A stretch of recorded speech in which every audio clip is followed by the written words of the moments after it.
my beautiful people.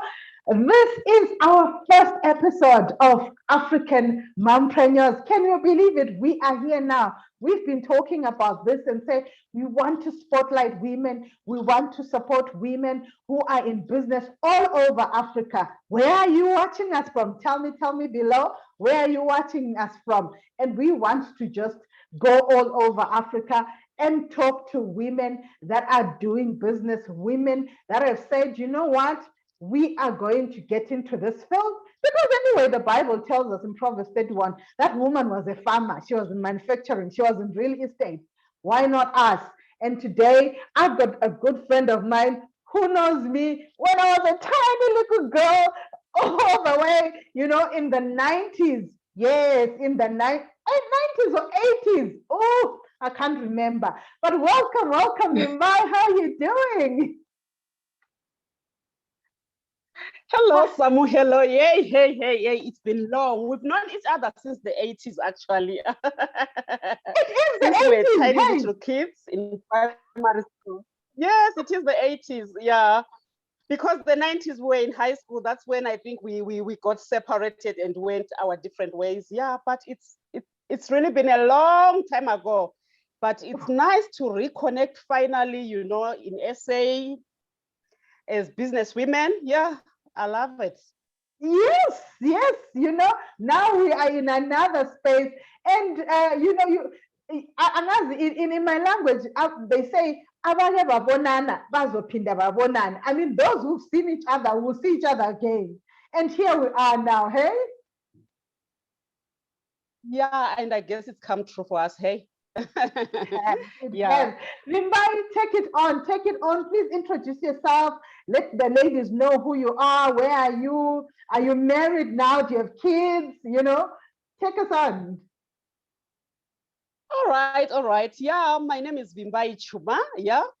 I am married to my lovely husband, Ezweni, and we've got 3 boys together.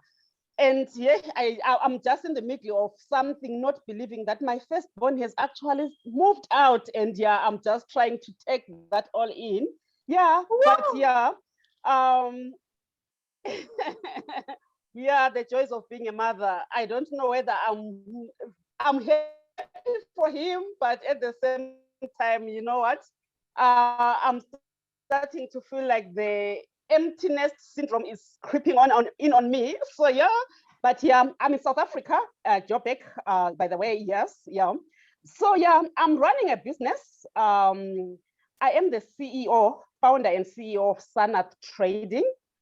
We are 100% Black women-owned business, and yeah, we are in the food service industry and the hospitality industry. So we cater for businesses that are starting businesses in the food service, hospitality, hotels, restaurants, your bakeries, your butcheries, your startups, your spaza shops, commercial kitchens, you name it, anything that needs commercial equipment for the kitchen. That is where we are playing in. But not only there, we are also in the events industry. Like we supply decor products for weddings, for events, any corporate weddings, any ceremonies really. We are in there, we supply our products to those people, be it decor, be it linen, be it chairs, tables, tents, you name it, we are in there. And most recently, we actually got into manufacturing. So we now manufacture the linen that we supply. So yeah, this is us. Oh my goodness. You know what? This woman is loaded. Guys, we are in for a treat today. She's mentioned hospitality. She's mentioned butchery. She's mentioned commercial. I'm like, okay, slow down. When did you start? How did you start this business? What brought about you starting this business? What happened? All right. Thanks, Sam. I guess I'm so excited. I mean, I've always wanted to be featured on your programs, and today here I am. So I just wanna, offload everything. I mean, that's the excitement. You can't blame a girl, hey. All right. So,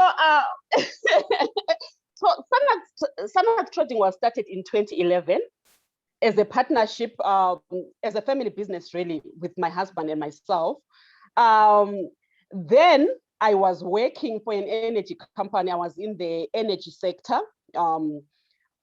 And it was hectic. Hey, it was really, really hectic. So I remember I came to South Africa in 2010. Thanks to God, I had a job waiting for me. But little did I know, coming from Zimbabwe, we don't have traffic. You don't have to drive 2-3 hours to work. So it was sort of a new environment. And I had to drive 3 hours to work, 2 hours back. My family was still very, very young then, kids starting school. And I remember not even being able to be there for my son's first day at school, And I remember at a moment I actually needed to freeze food, to cook, meat during the weekend and freeze it because I couldn't make it for dinner time.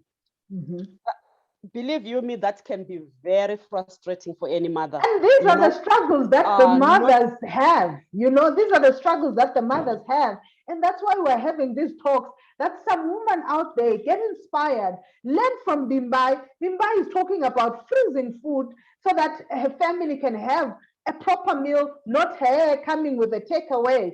You know what? Continue. Yeah, so I think for me, especially when I couldn't take my son to his first day of school, I mean, that was heartbreaking.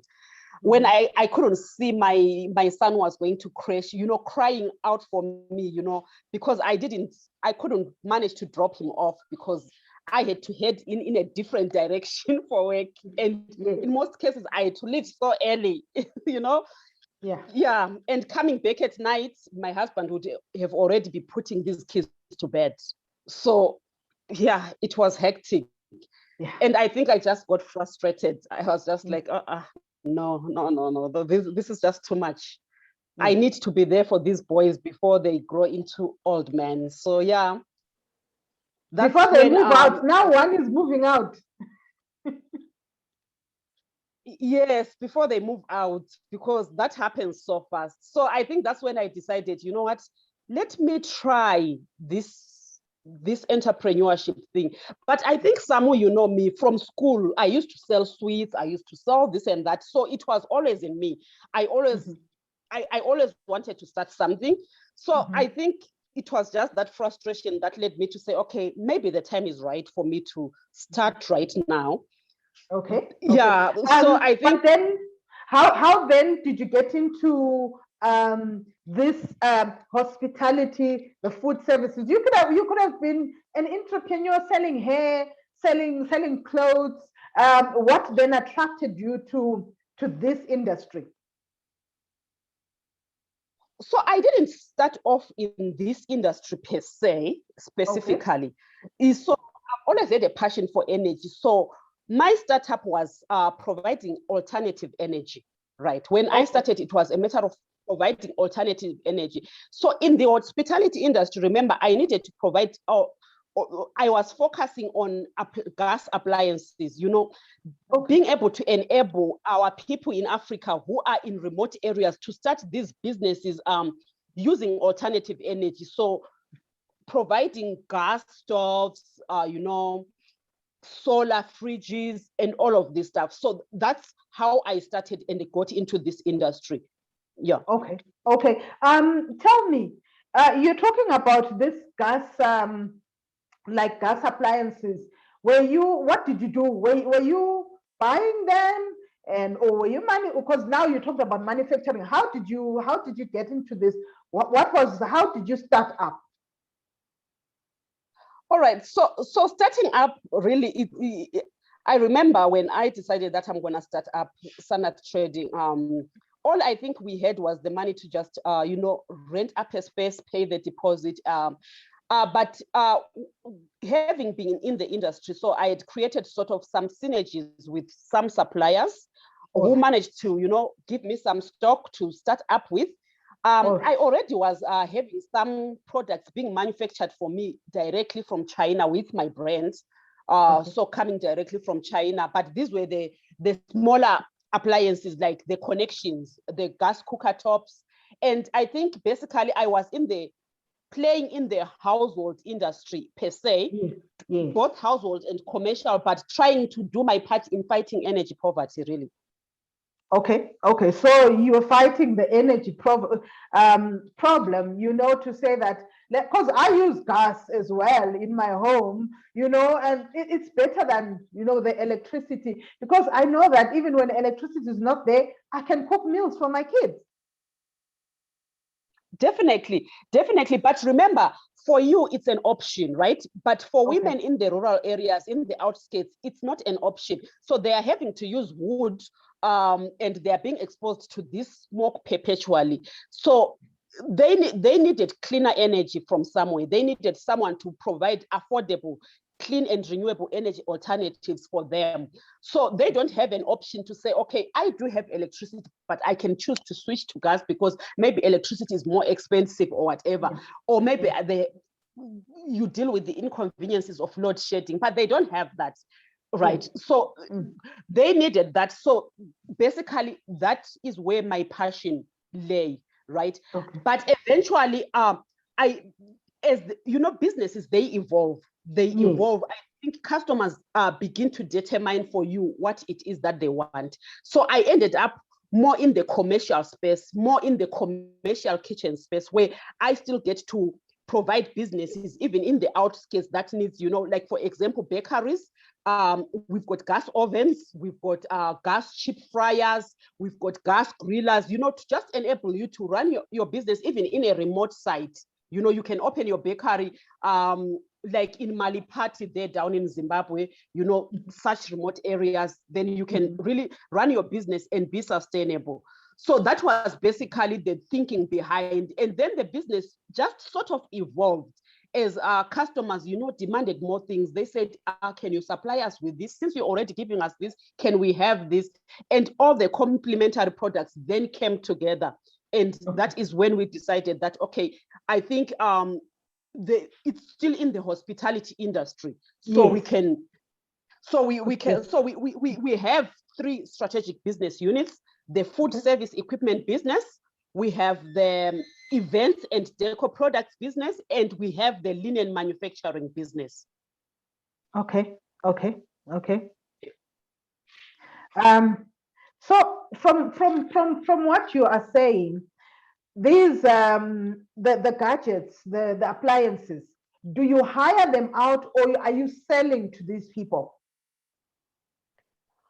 At the moment, we are not hiring out, although that is a future prospect for our growth.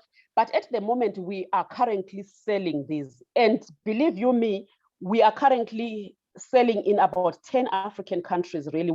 We've supplied over 100 entrepreneurs across Africa, really. And we're still hoping to grow and get into other countries. Wow. You know what? Because this is African Mompreneurs, guys. Listen, we've got a supplier. Whichever African country you are in, this is your lady. She can supply you. This is your lady. Don't forget, Vimbai, this is our first episode of African Mompreneurs, and get in touch with her. What business do you want to start? Do you want to start the bakery? Do you want to do your fish and chips? Do you want to have a butchery? This is your girl. Vimbai, I'm loving this. I am so loving. You know what? Even from the young age, here we are. We're talking Africa, girl. Yes. And really, to be honest with you, it is people like you, Samo, who help us to reach you, the techno guys, the digital guys, who really open our eyes to, I could just be concentrating on a small area in Joburg where I am, right? Yes. But this digital thing has taught us that, you don't have to be in Namibia to supply in Namibia. You don't have to be in DRC to be supplying in DRC. I mean, we've helped entrepreneurs in DRC. We've got great entrepreneurs, the likes of Table 6 events in Zambia. We've got the likes of Table 1 events in Malawi. We've got ILO events right in Namibia. All of those entrepreneurs, they are depending on Sanath Trading to keep them, to keep their businesses running. And I think we are doing our part. Wow. Basically, and basically, not only are we just growing Sanath Trading, we are growing other small businesses and creating employment as we go. You know what? Those are the SDGs, the Sustainable Development Goals, for us to eradicate poverty, for us to give them the good energy, and for us to give them the good education. Like right now, look, we are connecting. You are there and I'm here, and we are talking to women in Africa. This is what it's all about, empowering each other. Certainly, yeah, certainly. I definitely agree. You know what? And as women-owned businesses, I think our passion at Sanath Trading, most of our customers, I think our statistics, our demographics on Facebook show that 80% of our customers are definitely women, Wow. more like us, but growing as well and making a difference in their own countries. Wow. Vimbai, you can't be calling yourself small anymore. You are 10 years. You are 10 years in this industry. So it's not a small business anymore. Listen, 10 years in the industry. What are some of the challenges that you've had to overcome in building your business? Yes, there are always, firstly, there are teething challenges that are, that are common to any business startup. Okay. But most importantly, it's a challenge being a woman and starting a business, right? Yeah. So firstly, there are issues of trust, building credibility. In an industry that has mostly men as leaders, that's number one. But number two, giants, the likes of BCE, manufacturers like Envil, but most importantly in this industry, it's the importers, the big importers, that import, and you're trying to find yourself to say, where do I fit? And everything that is telling you that you will not survive in this business. You will not survive. So you are getting in as a dealer.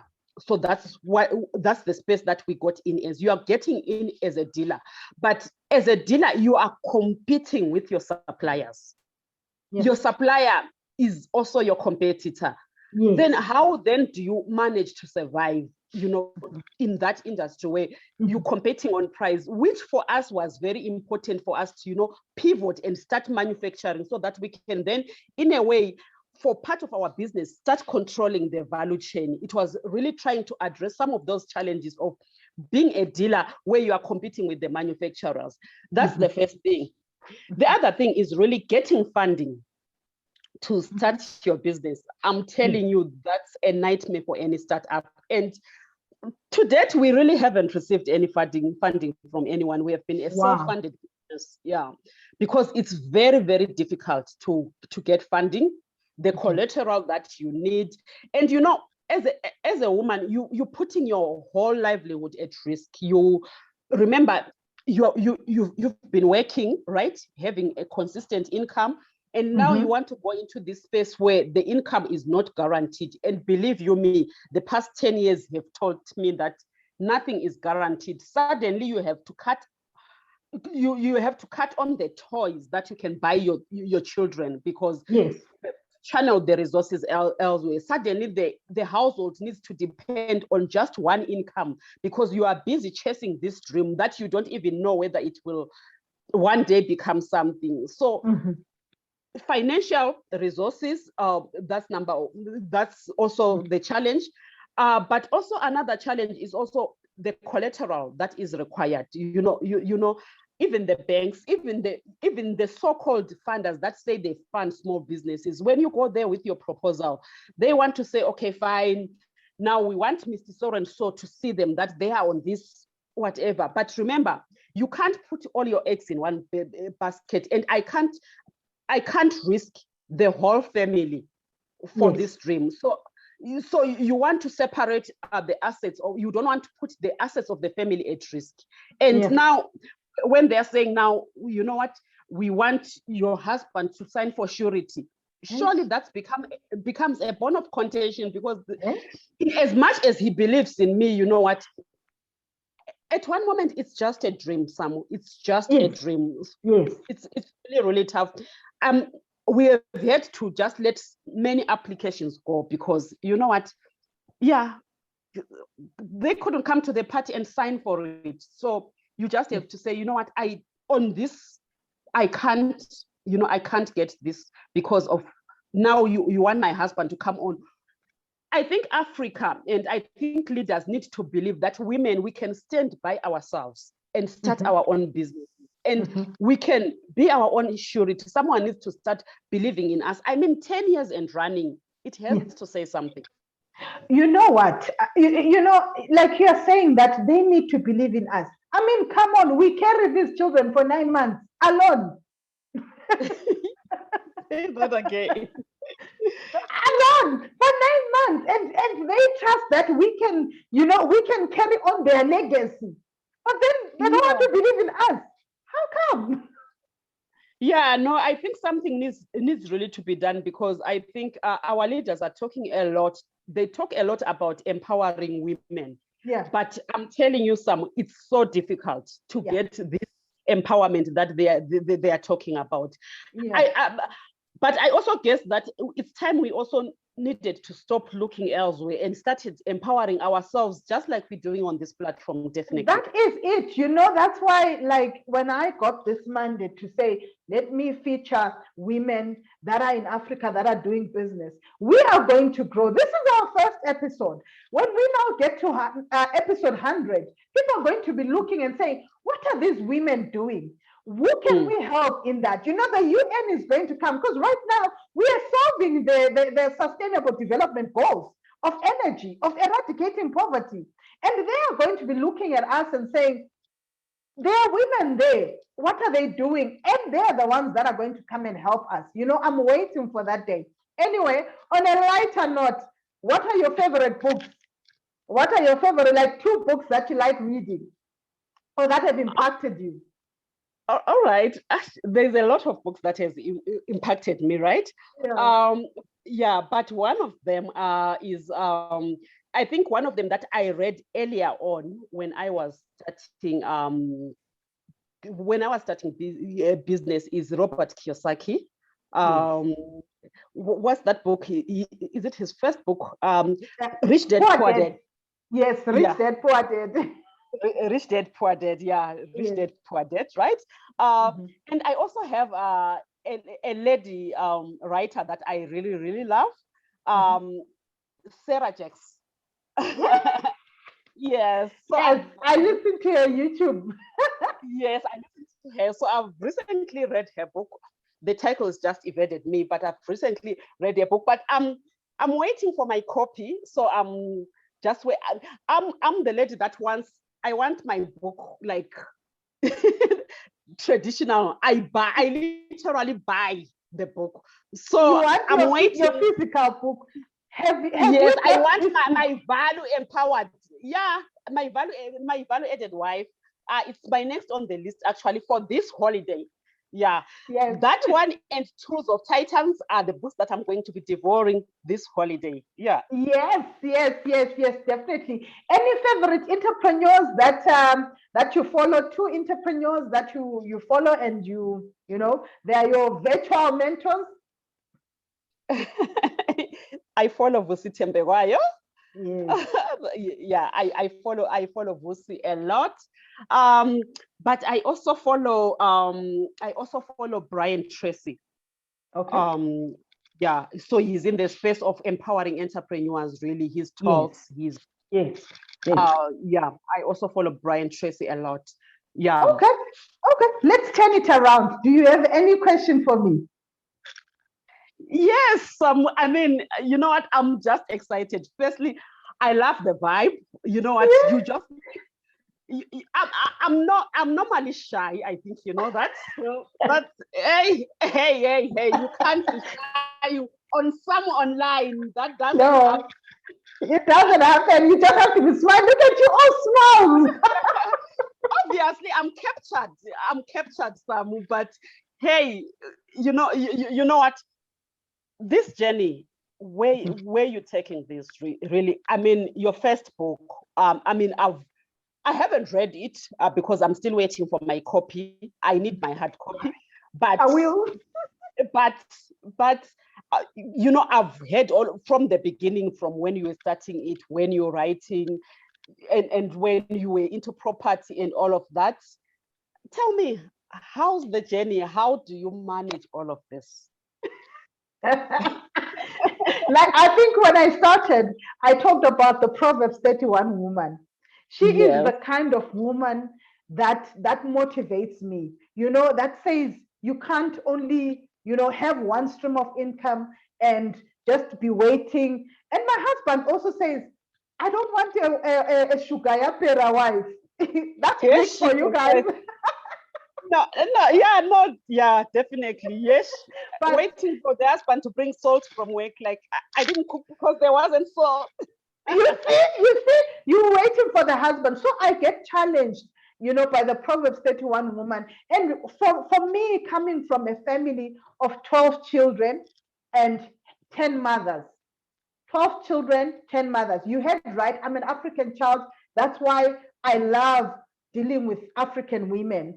That challenged me to say, Lord, I want to have a good marriage. And that's why even I wrote the book, The Value Added Wife, you know, because of where I'm coming from. I didn't have that example. I didn't have that. But God being gracious, He gave me a life in Christ and also gave me this smart mind and how the inner me to develop and to touch other women. I'm very friendly, guys. Get in touch with me, contact me from wherever. You will find me the same. Vimbai has known me from childhood. Have I changed, Vimbai? Very generous lady, I have to say.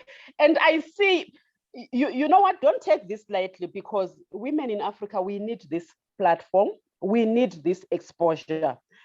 We need someone to be telling our stories. You are speaking about, you know, coming from a family of 12. I resonate with that because we are 12 children. The only difference is that we're 12 children of one mother and one father. But what stood out for me as a child is a time when all of us, I think at that time there were 10 of us, and 10 of us were to share a single room with my parents, you know. And for me, I think that is when I resolved that, you know what, I'm going to fight this poverty with everything I have, and I'm going to make sure that other women, other girls, they've got the opportunity to do that. You know what? You've just closed our meeting. I'm almost in tears and thinking that we are coming from Africa and we are making this difference. There is nothing special for you, woman. You're out there and you're saying, no, I'm coming from a poverty thing. We are coming from there. Vimbai is coming from there. I'm coming from there. What is so different about you? We can rise up and we can build businesses. Vimbai has built a business. Summer Online has been standing from 2017.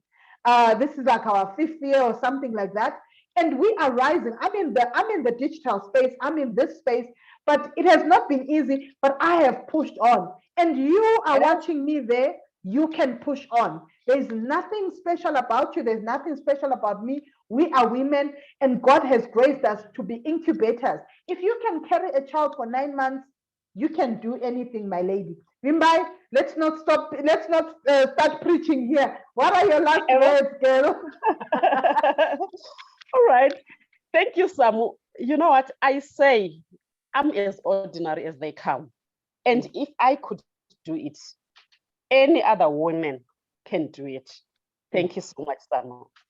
You are so welcome, guys. You've had it. You've had it from Vimbai. Next, we are going to have another lady. I don't know whether we're going to Zambia, are we going to Zimbabwe, are we going to Malawi? We are bringing women from all over Africa. This is Vimbai from Zimbabwe, staying in South Africa. I don't know where I'll classify her. I think I'll classify her under South Africa. She's been here for a long time. But guess what? Get in touch. Let's hear your story and let's talk to you. Come and smile, guys. This is Sanath, the mompreneur. Thank you. Bye. Bye. Smiling is my trademark.